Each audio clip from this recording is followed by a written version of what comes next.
السلام عليكم خوتي، جيسبر راكم ملاح. اليوم نشوفوا المقابلة ان شاء الله بين المنتخب الجزائري والمنتخب السويدي.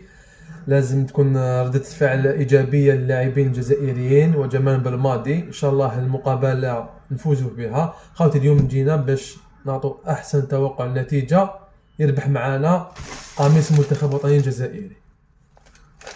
اعطونا توقعاتكم نتيجة المباراة اللي يجيبها خوتي بصحته تريكو تاع المنتخب الوطني الجزائري. نعطيكم تشكيلة مرتقبة اللي راح تواجه المنتخب السويدي. في حراسة المرمى عندك زغبة، على اليمين عطال، على اليسار بن سبعيني. في وسط الدفاع عندك كل من توغاي وماندي. في وسط الميدان عندك بن طالب، بن ناصر، وبوداوي. وفي الهجوم عندك محرز اسلام سليماني في راس الحربة، وعلى اليسار يوسف بليلي. هذه هي نورمالمون التشكيله اللي قويه اللي حتواجه المنتخب السويدي، وان شاء الله يكون مباراة جميلة. على بالي بلي نحس بلي اليوم يقدموا مباراة جميلة ان شاء الله، والشعب يكون راضي على التشكيلة الوطنية. وكل توفيق للمنتخب الوطني الجزائري. خاوتي شاركوا معنا لربح قميص المنتخب الجزائري. 1 2 3 فيفا لاجيري. تحية الجزائر. السلام عليكم.